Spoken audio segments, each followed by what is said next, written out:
before its release, the Kerala Story Part 2 has set off a full-blown political firestorm. A sequel to the 2023 film, The New Chapter, revisits the issue of alleged forced religious conversions. This time, the narrative expands beyond Kerala, bringing in stories from Rajasthan and Madhya Pradesh. Filmmakers say that stories are based on true events.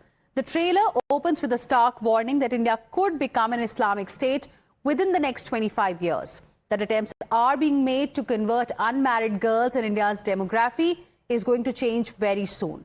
This has not only drawn attention but also criticism.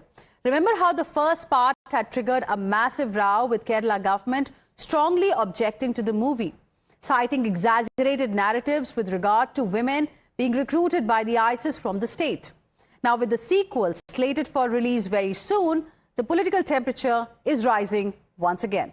Listen in to what the producer has to say in an exclusive conversation with Times Now. What we are showing is that how a certain group of people is using this entire manipulative conversion as a tool to change the demography of India. And what we are showing in the film are absolute true events. There is not a single scene in the film which is fictional, which is dramatized. Of course, you add drama to a real episode, but every single scene is true.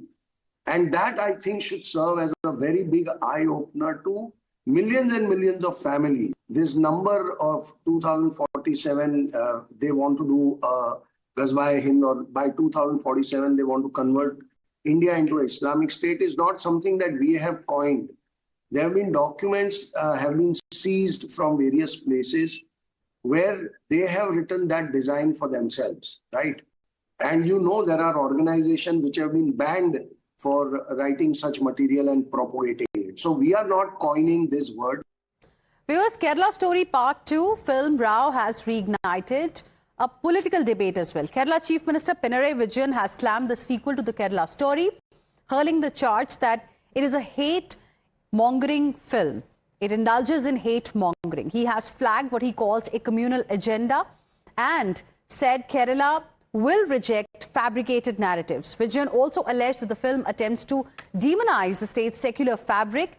And we are now getting reactions from BJP as well. What we are witnessing right now is political war of words after the trailer came out. Pinarayi Vijayan's post, we just read out for you how he said that, this is nothing but propaganda. And BJP, on the other hand, in fact, has reacted saying that this is freedom of expression. Listen in. Movies are not supposed to be banned or boycotted based on the sitting chief minister's political ideology. And this sitting chief minister of Kerala is a master at hypocrisy, is a personification of hypocrisy. Because when the Hamas vice president comes to Kozhikode and tries to address 1,000 Muslim youth in an attempt to radicalize them, and when we protest, it becomes an issue of freedom of speech. When Emburan movie comes out and is obviously taking nasty shots at some BJP leaders, it is freedom of speech. When somebody decides to make a movie about love jihad and about Kerala Story, suddenly the chief minister wants to wade in. Let's go across to my colleague Arpita joining us live right now for more on this. Arpita, as expected, like we saw during the first part of the film, we are witnessing a war of words between the left and the BJP on the Kerala Story Part 2.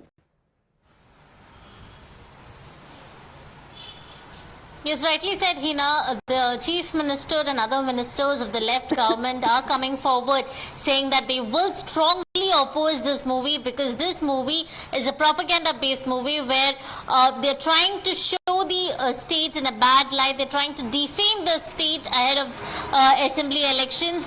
And also Chief Minister has said that Kerala will reject stories that show hate. And Chief Minister has given a strong worded statement saying that they will reject this movie, just like how they rejected the first part of the Kerala stories. And now, not just the left government, in fact, Congress is also joining hands with left government, echoing the same words that the movie makers, in fact, the Sangh Parivar is trying to portray Kerala in a bad light. They're trying to spread hatred through this movie. Their only aim is to defame the state, is what the Congress is also saying. So Congress and LDF, they are strongly opposing this movie. But on the other hand, BJP has come forward saying that it is a freedom of speech and it is a creative freedom of the people to portray movies. And also the BJP has questioned the state government's stand when a movie Emran was released, where there was a controversy over a few scenes where they were portraying BJP leaders. Back then Chief Minister had said it is creative freedom. Then why is he now having a different stand over the Kerala story too, is what the BJP is questioning. But LDF and Congress has made it clear that they are going to reject this movie. Just looking at the trailer, a big political controversy has erupted in the state of Kerala. Right. Arpita, thank you for the moment for joining us with your input on this story.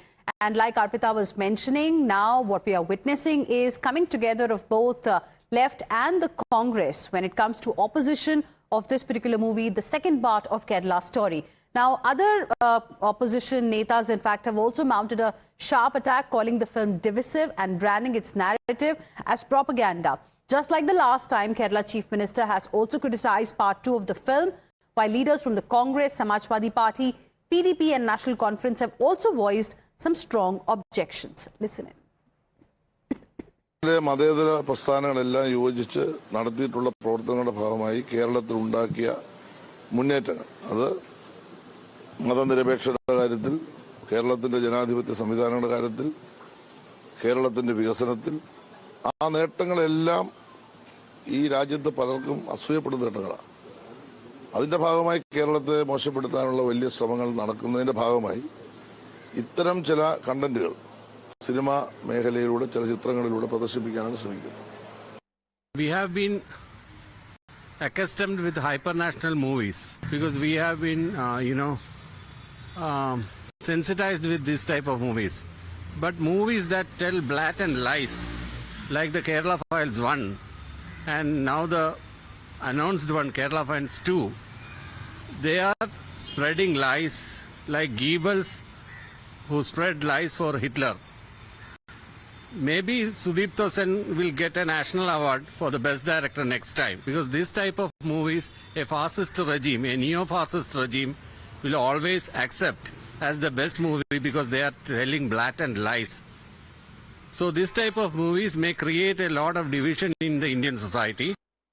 Strongly condemns the misleading and divisive narrative propagated through the Kerala story film. This film is a clear attempt to distort the facts, spread the communal suspicion, and politically target the progressive and secular fabric of Kerala. धर्म हमेशा करने वाले लोग ये गलत लोग हैं, और ये जानबूझ के अभी इलेक्शन आ रहे हैं, तो इलेक्शन के पहले इलेक्शन था तो फर्स्ट पार्ट हो गया, अभी दूसरा पार्ट. लेकिन मैं कहूँगा अपने देश में ये फिल्म का सेंसर बोर्ड रहता है, वो सेंसर बोर्ड क्या सोया हुआ है क्या? उन्होंने ये देखना चाहिए ना इस तरह की जो फिल्म्स हैं वो कैसे उनको इजाज़त दी जाती है. एंटरटेनमेंट इंडस्ट्री को भी वेपनाइज किया गया है. प्रोजेक्ट्स ऐसे आ रहे हैं एंटरटेनमेंट इंडस्ट्रीज में, उनका भी यही मकसद है कि वहाँ से भी एंटरटेनमेंट को भी यूज़ किया जाए मुसलमानों को डिह्यूमनाइज करने के लिए. उसी प्रोजेक्ट का ये फिल्म हिस्सा है कि सोसाइटी पोलराइज हो और जो नफरतें हो बढ़े, और सबसे बड़ा जो मुसलमान है वो डिह्यूमनाइज हो. देखिए, कश्मीर फाइल्स को बनाने वाले कौन है, फंडिंग किन्होंने की, वो सब आपके सामने है. किस वक्त पे उसको रिलीज करवाया वो आपके सामने है. उसके पीछे माटो क्या था वो भी आपके सामने है. आपने इसकी केरला 2 की बात की. इलेक्शन होने जा रहे हैं कुछ स्टेट्स के अंदर. अब उसको एक्सप्लॉइट करने के लिए एक एंटी मुस्लिम, एक कम्युनल डिवाइड पैदा करके सत्ता तक पहुंचना बीजेपी का हॉलमार्क रहा है। Let's now move on.